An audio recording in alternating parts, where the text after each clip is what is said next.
Hello, welcome to Caldwell County Today. I'm Paige Counts, Public Information Officer for Caldwell County. Today I have Keith Smith joining me, and he is director of an upcoming play at Hub Station. Yes, ma'am. Keith, what play are you doing? We're doing a play called Welcome to Medford, and it's good to see you again. It is good to see you. The last time we talked was about my play that I'd written, which is still coming up in the future, but we've been shut down for so long. It's just a great feeling to be opening back up into the artistic realm, and I'm very happy about that. But this September, we're going to be doing the first play that's been at the Hub in 23 months, almost 2 years. Last thing we did was our fall musical through Dinner Theater, Bright Star.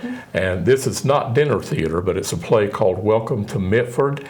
It's a play that was written by Bob Inman, who a lot of people remember from years ago from WBTV. He was a news anchor, and then he became a writer, an author, and a playwright, and has several of his own works that he's written plays based on his books. But what he has done is take a compilation of about 4 or 5 of Karon's Mitford series novels. And he has put that together into a play form. So as people know, Karon is the acclaimed New York Times best-selling authoress who has had a very active life, was in advertising, and she moved to Blowing Rock and started her Mitford series back around 1994. And there's a central character who we'll talk about named Father Tim, and it's really about his relation with his community. And he's a Episcopal priest, and he's weighing out some life decisions at this point, and that threads through the play. And as I said, we'll talk about that. But Mitford is loosely based on Blowing Rock and Jan's experiences there, and the characters develop out of that.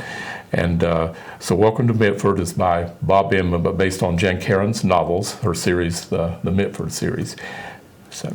And we're going to go ahead and just kind of get the cat out of the bag. Why are you doing this play at this time? Well, that's a good question. It was originally intended for last June, a year ago this month, and of course COVID shut everything down. And then it was tentatively scheduled for this June, which is now, but restrictions had still not been lifted at that point to be able to prepare for it.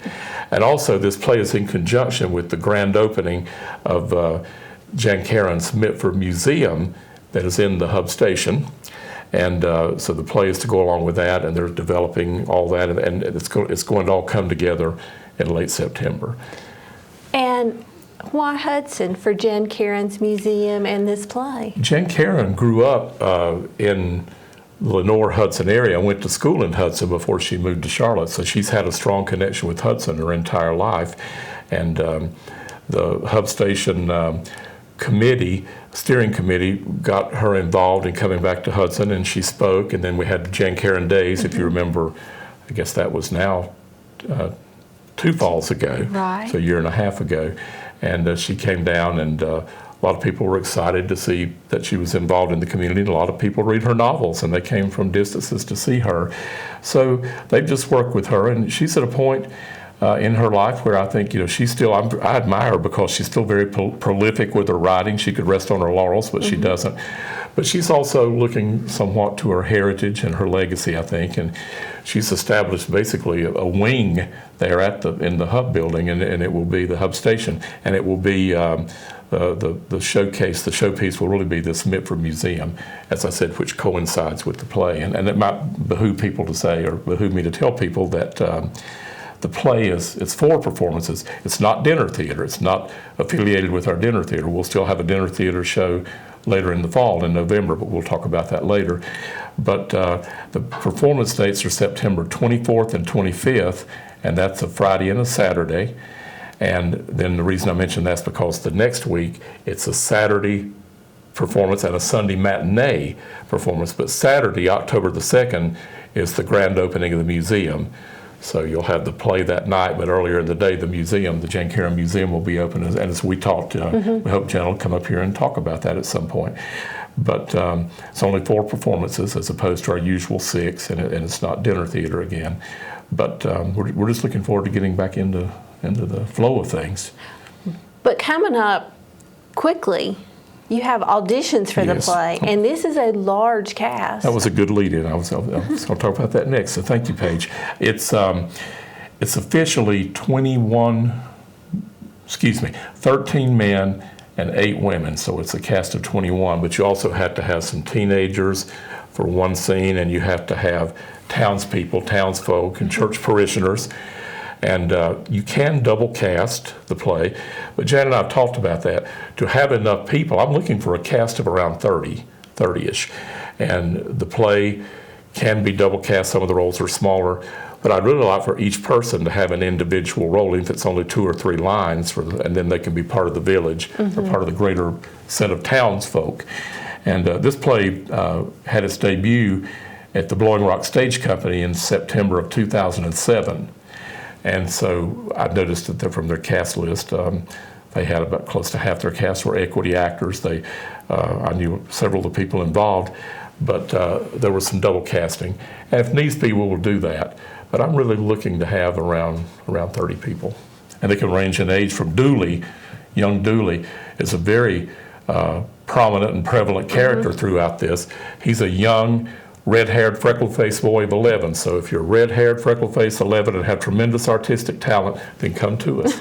And those auditions that you mentioned are Monday and Tuesday, June 28th and June 29th at 7 o'clock in the auditorium at the Hub where we have our performances. So we're looking forward to that and trying to get the word out.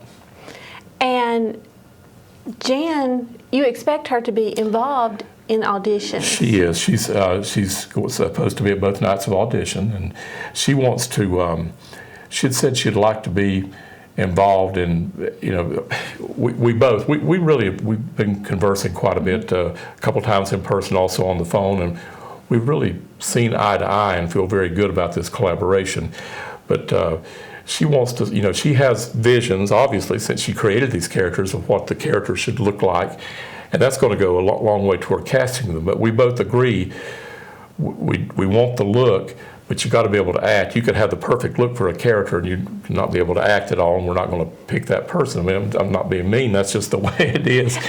But we hope to find people who have the look and the talent. But she'll be involved in the process of saying, that I could see him as Dooley, or I could see this person as Father Tim, or that kind of thing. And for people who haven't read the Mitford series, Jan creates some really strong characters. Her characters carry her books. They do, and there's a sense of community, just like people use the old tried and true, it's almost become trite comparison to Mayberry for everything. There are elements of that, and it's simply that's a strong community, and what gives the characters and the story the strength and the bond is the interrelation among these characters with each other. And it's driven by, as I mentioned earlier, Father Tim Kavanagh. He's a 60-ish-year-old priest in the Episcopal Church, and he loves his community, he loves the priesthood, but he's a little bit tired and is trying to decide where his future is going and what's involved and how, if he should begin to rest some or keep working just as hard as he has been.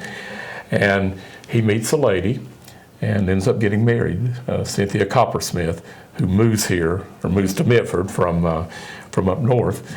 And he has a big dog, and she has a cat, Violet, and his dog is Barnabas, named after biblically after the biblical character. And then Dooley comes into play, and Dooley's the 11-year-old boy we mentioned. His grandfather is the church gardener or custodian. And Dooley's mother has kind of like abandoned her children, and his grandfather's trying to raise him, but his grandfather's old and can't do it. So Father Tim and Cynthia eventually adopt Dooley.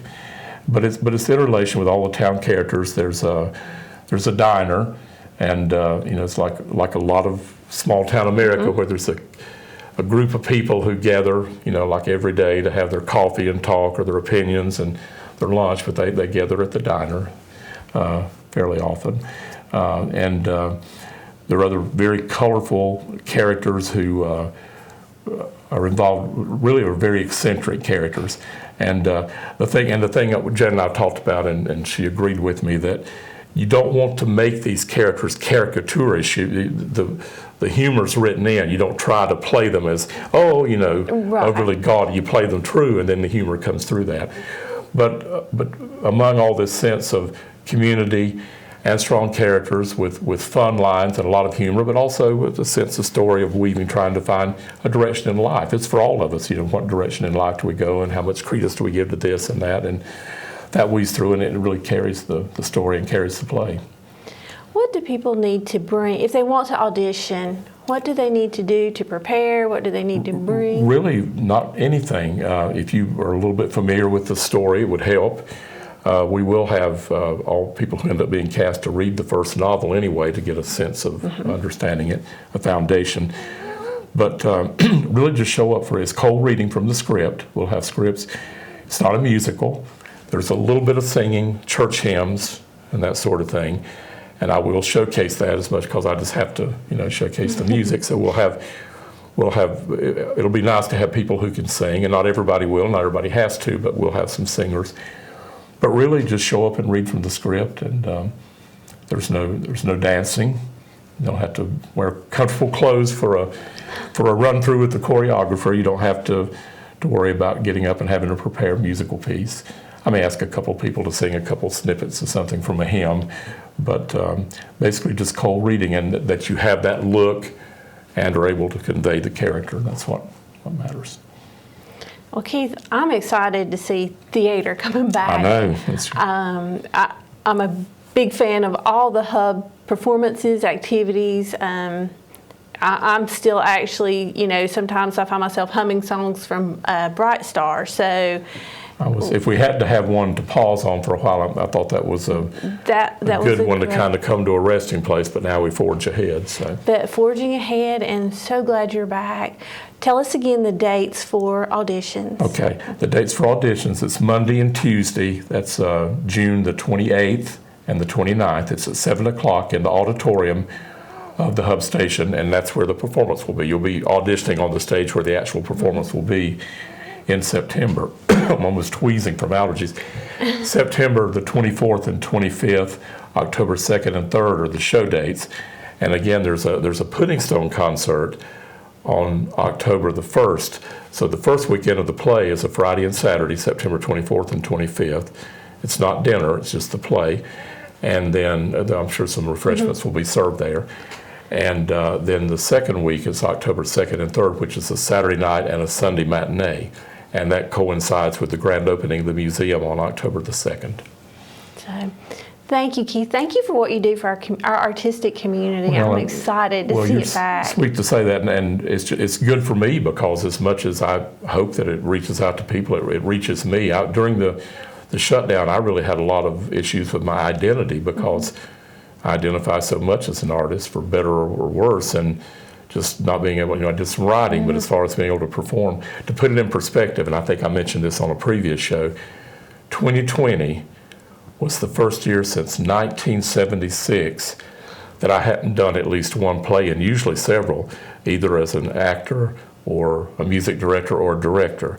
So 44 straight years I'd had at least one show every year, sometimes as many as 8, usually 3 or 4 for all those years, and then nothing last year. So it's definitely good to be back. And with music, I'm looking forward to our men's chorus resuming. It's a year ago we were really floundering, didn't know what direction we were going, and I think with vaccinations, and I think we just in general we're learning how to deal with it. We still got to be careful, very careful, but we have to live life too. So yeah, thank you, Keith. Thank you, Paige.